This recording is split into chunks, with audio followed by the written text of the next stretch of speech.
ശക്തമായ മഴയിൽ പാമ്പനാർ ഗവൺമെന്റ് ഹൈസ്കൂളിലേക്ക് പോകുന്ന റോഡിന്റെ സംരക്ഷണ ഭിത്തി ഇടിഞ്ഞു വീണു. ഇന്ന് ഉച്ചയോടെയാണ് സംഭവം. ഇതോടെ സ്കൂളിലേക്കുള്ള ഗതാഗതം പൂർണ്ണമായും അപകടാവസ്ഥയിലായിരിക്കുകയാണ്.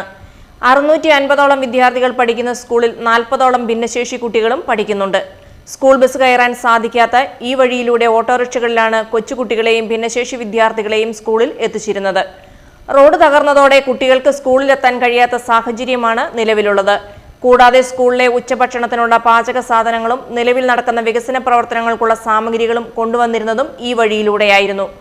ഗതാഗതം തടസ്സപ്പെട്ടതോടെ ഈ പ്രവർത്തനങ്ങളെല്ലാം പ്രതിസന്ധിയിലാകുമെന്ന ആശങ്കയിലാണ് സ്കൂൾ അധികൃതർ എന്ന് PTA പ്രസിഡന്റ് ടി മുരുകൻ അറിയിച്ചു. പാമ്പനാർ സ്കൂളിലെ റോഡുമായിട്ട് ബന്ധപ്പെട്ട് സംരക്ഷണ ഭിത്തി തകരുകയും അതുപോലെ തന്നെ ഈ റോഡുമായിട്ട് ബന്ധപ്പെട്ട് 100 കുറയാതെ ജനങ്ങൾ താമസിക്കുന്ന ഈ റോഡ് യൂസ് ചെയ്താണ് താമസിച്ചുകൊണ്ടിരിക്കുന്നത്.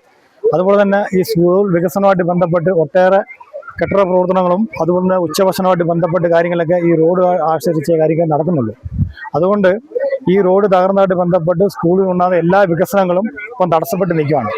അതുകൊണ്ട് എത്രയും പെട്ടെന്ന് തന്നെ അധികാരികൾ എല്ലാം ഇടപെട്ടുകൊണ്ട് ഈ സ്കൂളിൻ്റെ വികസനത്തിന് വേണ്ടിയും അതുപോലെ തന്നെ ഈ നാട്ടുകാർക്കുള്ള നടക്കാനും അതുപോലെ അവരുടെ ഹോസ്പിറ്റൽ കേസും മറ്റുള്ള കാര്യങ്ങളെല്ലാം യൂസ് ചെയ്യാനുള്ള റോഡാണ് ഇത്.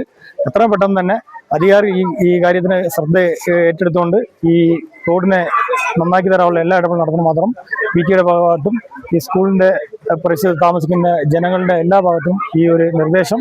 സ്കൂളിനോട് ചേർന്നുള്ള കുമാരപുരം കോളനിയിലെ 100ലധികം കുടുംബങ്ങളും ഈ റോഡിനെ മാത്രമാണ് പ്രധാനമായും ആശ്രയിക്കുന്നത്. റോഡ് അപകടാവസ്ഥയിലായതോടെ പ്രദേശവാസികളുടെ ആശുപത്രി ആവശ്യങ്ങളടക്കമുള്ള അടിയന്തര യാത്രകളും അവതാളത്തിലായി. ബന്ധപ്പെട്ട അധികാരികൾ അടിയന്തരമായി വിഷയത്തിൽ ഇടപെട്ട് എത്രയും വേഗം സംരക്ഷണ ഭിത്തി നിർമ്മിച്ച് ഗതാഗതം പുനഃസ്ഥാപിക്കണമെന്നാണ് സ്കൂൾ അധികൃതരുടെയും പ്രദേശവാസികളുടെയും ശക്തമായ ആവശ്യം. News bureau, Peermade.